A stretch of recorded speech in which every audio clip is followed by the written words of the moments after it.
नमस्कार। कथा मंथन में आप सबका स्वागत है। कथा मंथन में आज आईसीएसई पाठ्यक्रम के अंतर्गत आने वाली कहानी बात अठन्नी का मंचन करने जा रही हूँ, जिसके लेखक हैं श्री सुदर्शन। इससे संबंधित सभी प्रश्न उत्तर और पाठ का सारांश मैंने अपने दूसरे वीडियो में दे दिया है, जिसका लिंक मैं आपको डिस्क्रिप्शन बॉक्स में दे दूंगी। तो शुरू करते हैं बात अठन्नी की। रसीला इंजीनियर बाबू जगत सिंह के यहाँ नौकर था। 10 रुपये वेतन थे।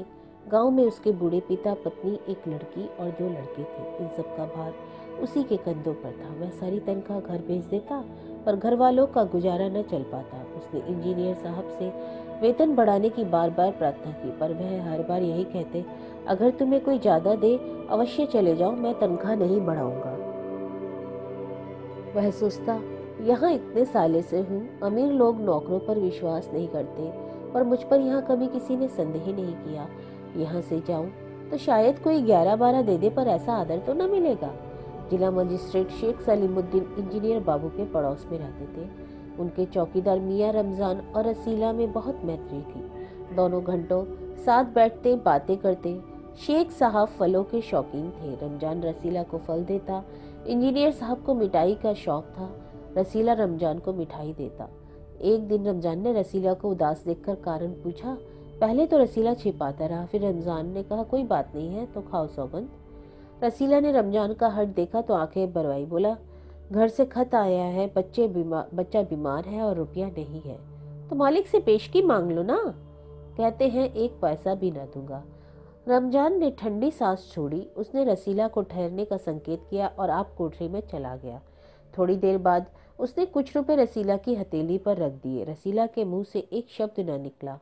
सोचने लगा, बाबू साहब की मैंने इतनी सेवा की, पर दुख में उन्होंने साथ ना दिया। रमजान को देखो, गरीब है, परंतु आदमी नहीं देवता। ईश्वर उसका भला करे। रसीला का बच्चा स्वस्थ हो गया।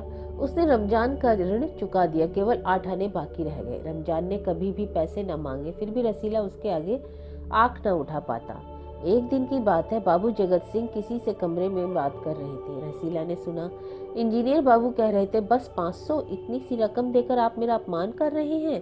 हुजूर मान जाइए ना, आप समझे आपने मेरा काम मुफ्त किया है। रसीला समझ गया कि भीतर रिश्वत ली जा रही है। सोचने लगा, रुपया कमाने का कितना आसान तरीका है। मैं सारा दिन मजदूरी करता हूँ, तब महीने भर बाद 10 रुपए हाथ में आते हैं। और वह बाहर आया और रमजान को सारी बात सुना दी। रमजान बोला, बस इतनी सी बात? हमारे शेख साहब तो उनके भी गुरु हैं। आज ही एक शिकार फंसा है, 1000 से कम तय ना होगा। भैया, गुनाह का फल मिलेगा या नहीं यह तो भगवान जाने, पर ऐसी ही कमाई से खोटियों में रहते हैं, और एक हम है, परिश्रम करने के बाद भी कुछ हाथ में नहीं रहता। रसीला सोचता रहा, मेरे हाथ में सैकड़ों रुपए निकल गए, पर धर्म ना मिला और एक आना भी नहीं आता। काफी रकम जुड़ जाती। इतने में इंजीनियर साहब ने उसे आवाज लगाई, रसीला दौड़कर जा, जरा 5 रुपए की मिठाई तो ले आ। रसीला ने 4.5 रुपए की मिठाई खरीदी और रमजान को अठन्नी लौटाकर समझा कि कर्ज उतर गया। बाबू जगत सिंह ने मिठाई देखी तो चौंक उठे। यह मिठाई क्या 5 रुपए की है? हाँ हुजूर, 5 रुपए की है। रसीला का रंग उड़ गया। जगत सिंह समझ गए। उन्होंने रसीला से फिर पूछा। रसीला ने फिर वही दोहराया। उसने रसीला के मुंह पर एक तमाचा मारा। चल मेरे यहाँ से, जहाँ से लाया है, चल वहीं चल, बपवाता हूँ। हुजूर, झूठ कहूँ तो रसीला ने अभी अपनी बात पूरी न की थी कि इंजीनियर बाबू चिल्लाए। अभी सच और झूठ का पता चल जाएगा। अब सारी बात हलवाई के सामने होगी। अब कोई रास्ता ना बचा था। वह बोला, माई बाप, गलती हो गई, इस बार माफ कर दे। इंजीनियर साहब की आंखों से आग बरसने लगी। उन्होंने निर्दयता से रसीला को खूब पीटा, फिर घसीटते हुए पुलिस थाने ले गई। सिपाही के हाथ में 5 रुपए का नोट रखते हुए बोले, मनवा लेना, लातों के भूत बातों से नहीं मानते। दूसरे दिन मुकदमा शेख सलीमुद्दीन की कचहरी में पेश हुआ। रसीला ने तुरंत अपना अपराध स्वीकार कर लिया। दूसरा कोई बहाना न बनाया। चाहता तो कह सकता था कि साजिश है, मैं नौकरी नहीं करना चाहता, इसलिए हलवाई से मिलकर मुझे फंसा रहे हैं, पर एक और अपराध करने का साहस न जुटा पाया। उसकी आंखें खुल गई थी। हाथ जोड़कर बोला, हुजूर, मेरा पहला अपराध है, इस बार माफ कर दीजिए, फिर गलती न होगी।